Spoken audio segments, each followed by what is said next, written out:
we'll go ahead and we'll get rolling. I'm going to try the microphone because I've been speed networking all day, and so my voice is starting to go. But I would definitely appreciate everyone coming. This is the last segment of the day, so I'm sure you're tired. Because of that, I can promise you two things. One is that this session will be really practical, right? Really tactical, and I think you'll find it helpful.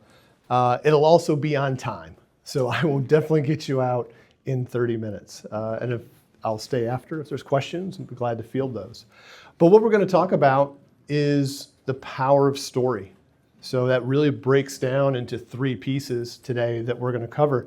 And that is the power of story, the value of story to your business, and then how you create your origin story in 6 easy steps. So let's dive in.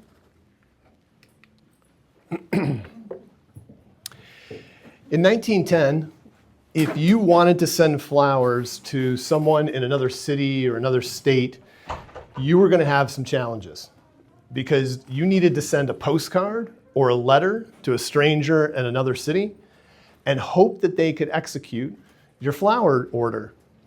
It was expensive, it was unreliable, and more often than not, it was going to take days or even weeks to execute. So a guy named John Valentine got a bunch of florists together and they created a network called the Florist Telegraph Delivery, FTD. And so that revolutionized flowers. And all of a sudden, flowers became a universal gift. You could give it to anyone, anywhere, anytime. So as you can imagine, FTD really exploded. So about 3 or 4 years down the road, they looked for, well, we need a logo, right? We need something that symbolizes what we're about. And so they decided to use the Greek god of speed, Hermes. So Hermes, if you know your Greek mythology, is known for 2 things. One is very fast, okay? So he can go from the heavens to the earth and back in the blink of an eye. But his most important job is that he's the messenger for the gods. So, and also Hermes is kind of a trickster. So he doesn't always deliver the message exactly. He kind of massages it a little bit. He might tell it in a song. He might tell it in a poem. He might put it in a story. But he knows the most important thing is to deliver the impact of that message to the listener. So FTD knew exactly what they were doing when they picked Hermes to represent their company because obviously they were now offering the fastest delivery out there. But that's not really the reason. The reason is because Hermes represented delivering of messages. And that's what FTD did. FTD was not in the business of delivering flowers. They were in the business of delivering messages, emotional messages, like love, sympathy, celebration, and on occasion, when guys like me screw up, regret. But they knew for a fact that they were delivering feelings, okay? We're going to remember that because that's going to become important to us. Okay, this image here is one that creates some type of story. What is your name? Leslie. Leslie. Mm-hmm. Leslie, when you look at that photo, does it evoke any kind of emotion or feeling or anything at all? Hardworking. Hardworking, yeah. Taking some risks because that's pretty high up. Yeah. So that's great. Hardworking and risks. To me, this photo is about danger, right? Because this gentleman is on a plank attached to a scaffold, working on a building that seems very high up. And if my, yeah. And this is, if you see, there's a little nail. There's one nail just raised, attaching that board to the scaffolding. So this is a photo that tells a story of danger. Now, if I give you a little more detail on him and I say, hey, photo was taken in 1954. It's the Central Court building in downtown Manhattan. And the gentleman's name is George Patrick Mulvey. All right, that's interesting. Now, if I tell you that that man is my grandfather and that he was a sheet metal worker in New York for 30 years and he could fix anything. Now the photo goes from one of danger or hardworking to a story about the man. Who is this guy? Did he do this every day? So that's what we're going to do for you today. We're going to talk about your story and we're going to build an interesting context around it, but we're going to drive that story back down to you and explain why you, how you got to where you are, what value you provide, why people trust you, and why you care. Okay, so feelings. You're going to hear a lot about feelings today. My background, I ran content teams for media companies for about 2 decades. You see them listed there. I can tell you I've tried everything. I tried every hack, trick, trend in the book. The one that worked most often was creating content that provided value. It caught people's attention and generally got them to come back. The gentleman in the middle here is named Gary Vaynerchuk, otherwise known as Gary V. If you know that name, I don't need to explain it.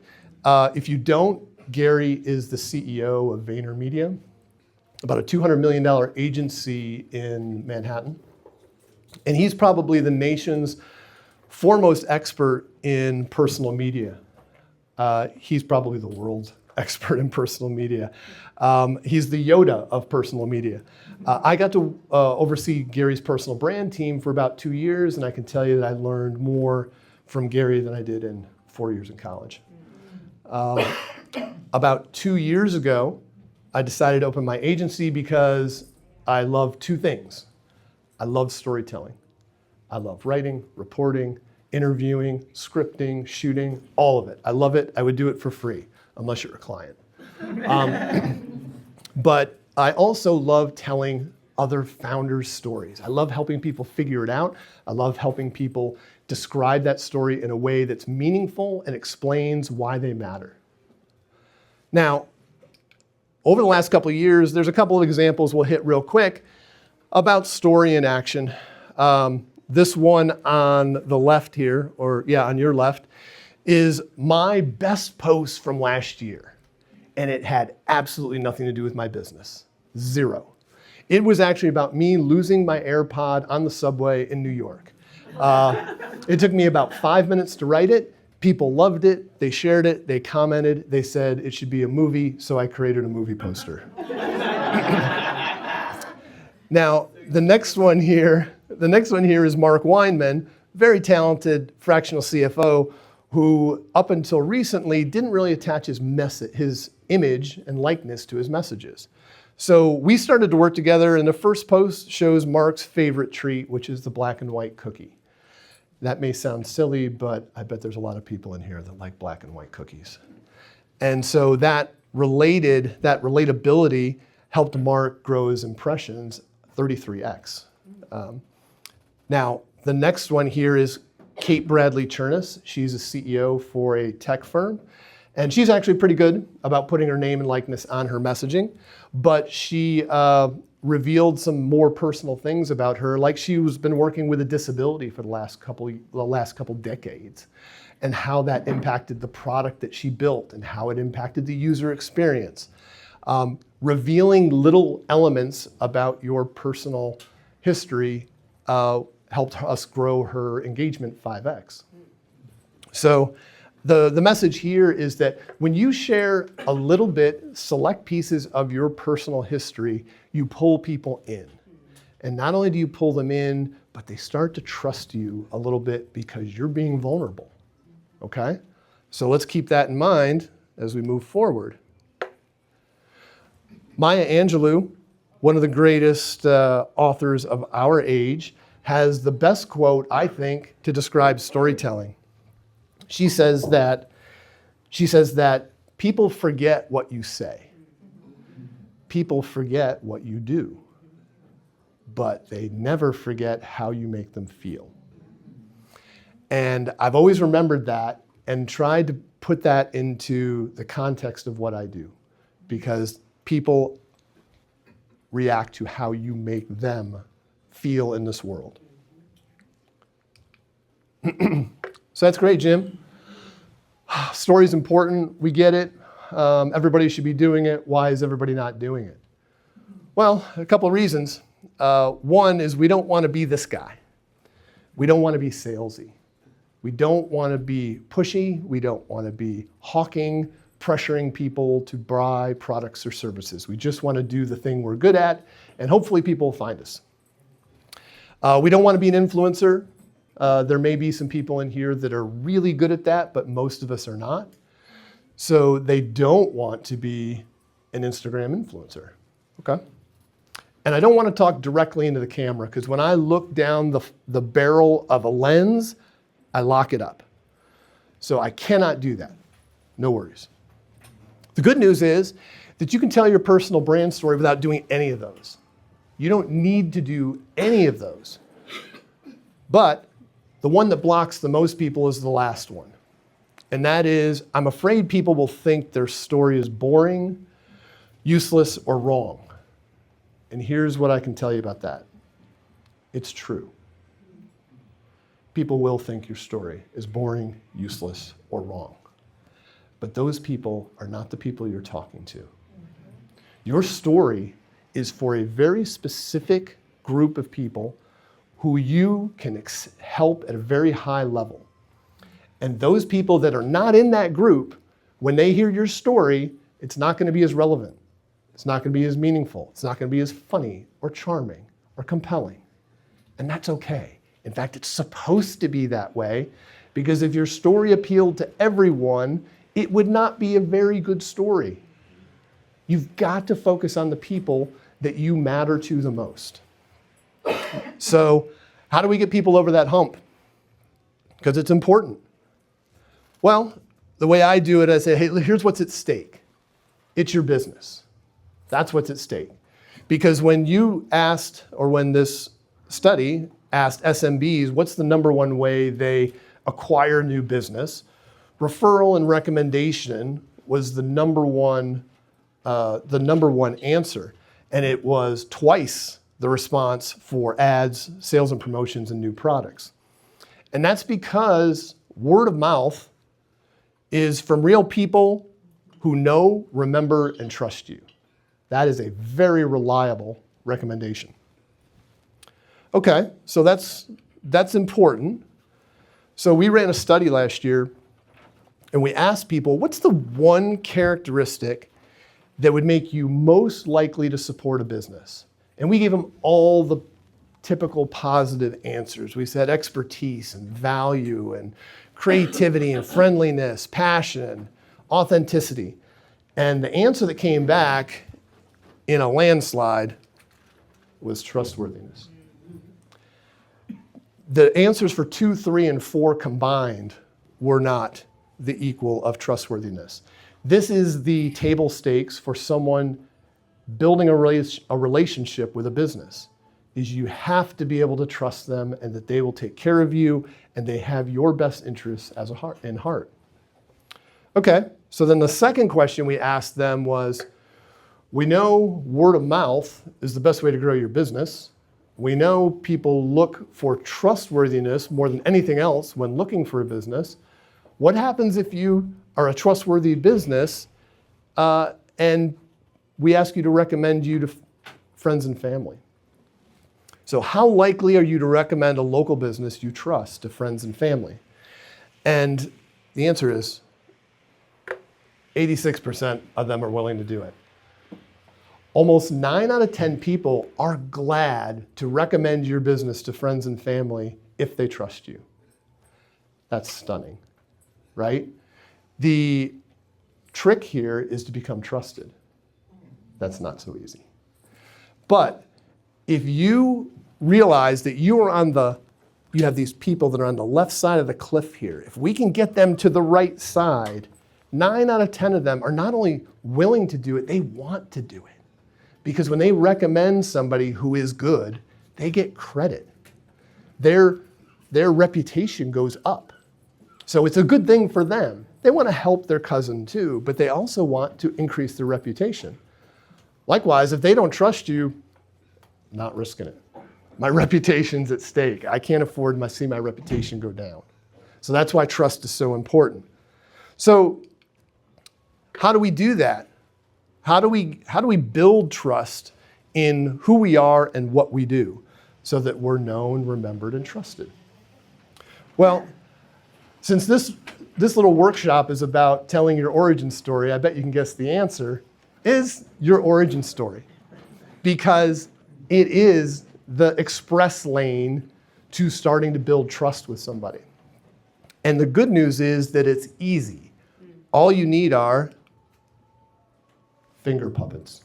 Let me back up a step. My wife, Jennifer, teaches 5th grade at Martin Luther King Elementary in Edison, New Jersey. And she said, "Hey, Jim, why don't you come read to my class for Read Across America?" I said, "Great, I'd love to." She said, "You're kind of a science fiction geek, so why don't you read Darth Paper Strikes Back?" I'm like, "Sure, I could do that." And I read the book and I said, "Well, this is about origami finger puppets." She said, "Yeah." I'm like, "Well, if I'm going to read to kids, I should probably make the finger puppets. I mean, what's a book about origami finger puppets without the finger puppets?" And not like I like making them, kind of like making finger puppets.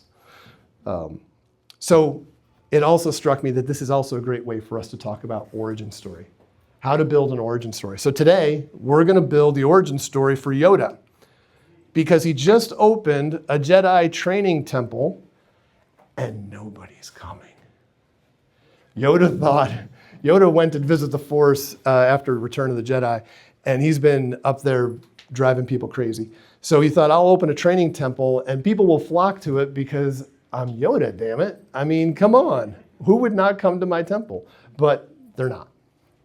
And the reason is because you need to be known, remembered, and trusted. So Yoda passed away. I'm sorry if you didn't know that. Yoda passed away in 1983 in Revenge of the Jedi. So he hasn't been around. People haven't seen him. He's not as known as he was. His target market is little guys who were not around when he was popular. So he's not remembered.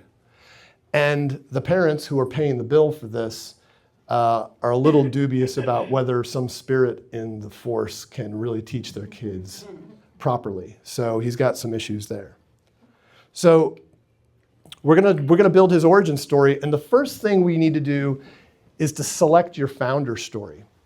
And that means every founder story starts with why you care. That is not a touchy-feely description. This is what people really want to see from you, is that you care. Now, Yoda didn't wake up one day and decide he was going to be a Jedi master. He became a student, then he became a master, then he became a general.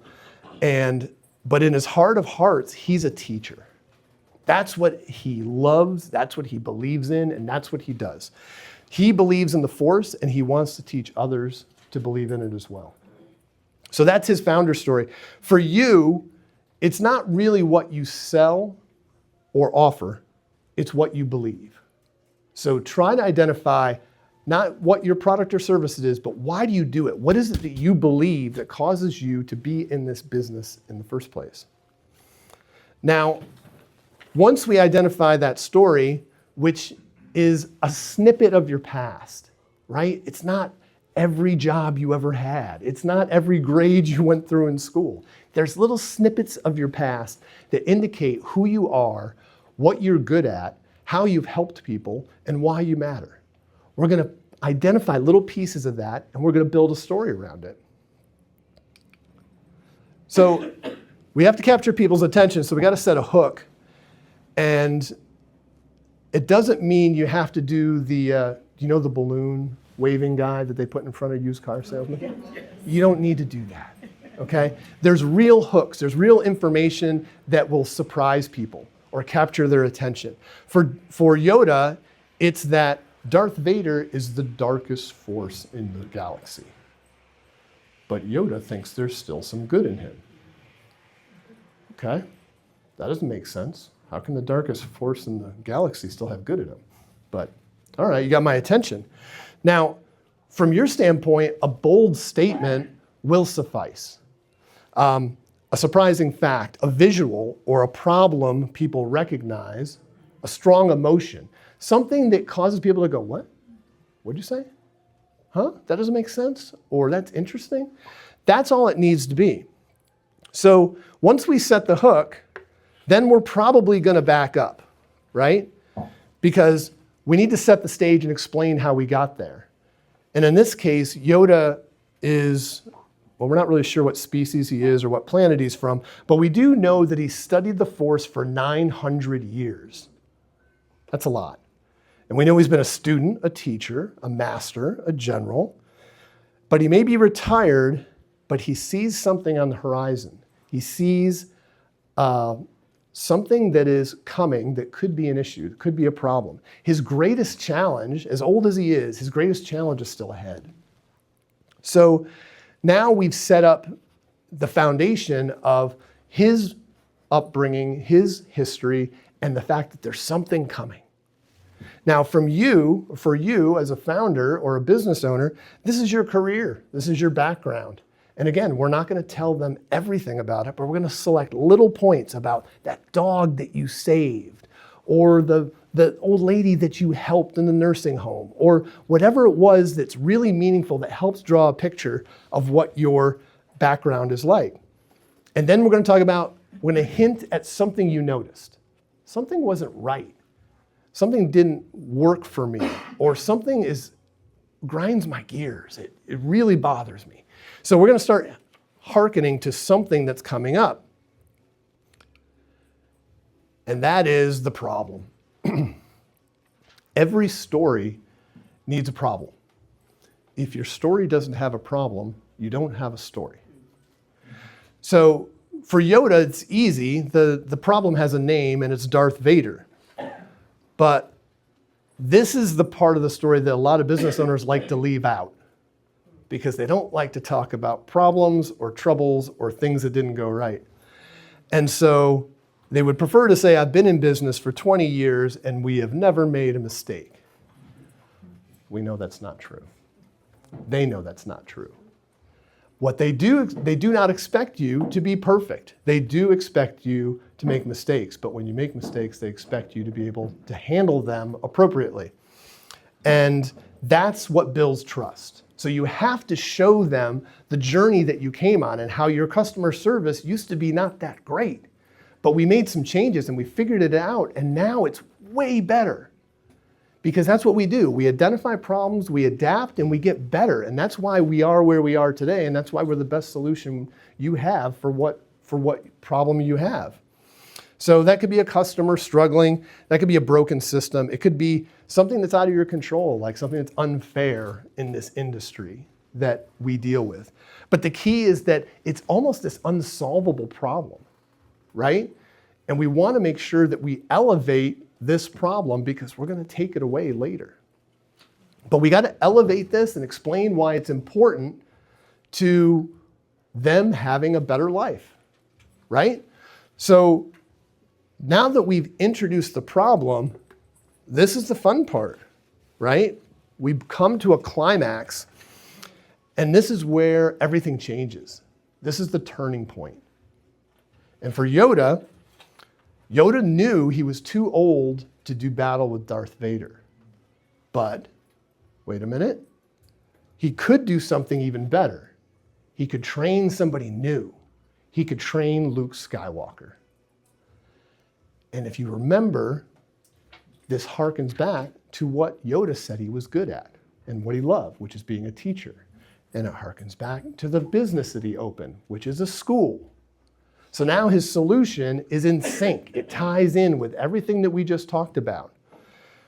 For you, as a founder, this is where you found a better way, a different system, a better solution, or maybe just a different way of thinking about a problem that people haven't thought of before.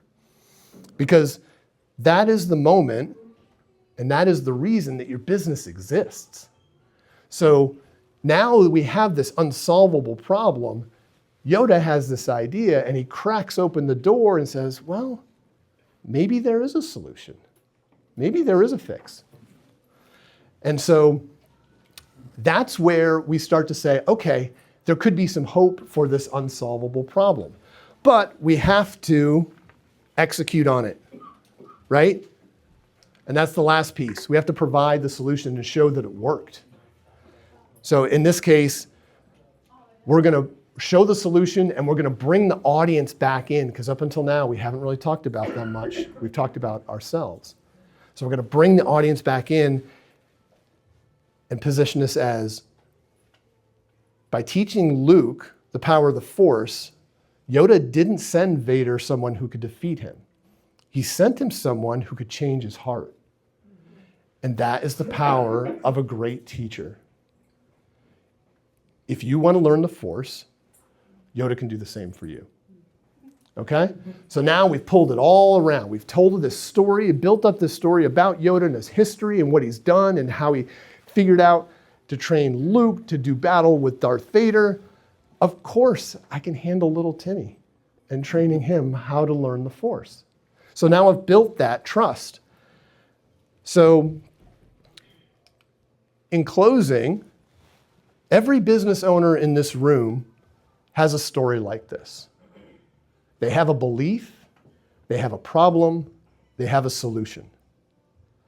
And the more you tell that story, the less you sound like a salesman, and the more you sound like a trusted guide.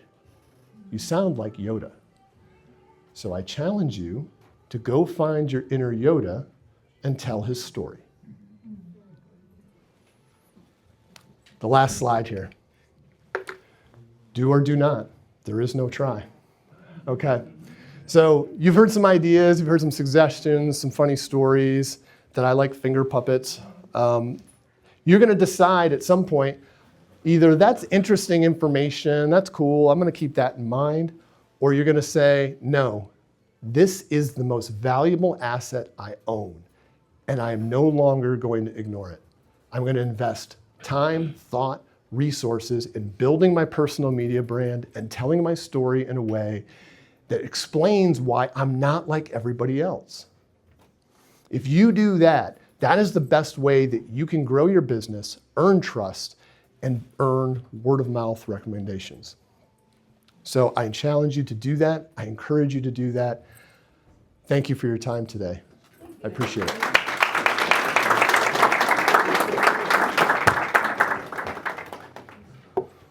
So I think we have maybe 1 or 2 minutes. If there's any questions, I'm glad to field them. Yes? Sorry. So we can get the presentation and 90-second video tutorial? Excellent question, because I forgot that part.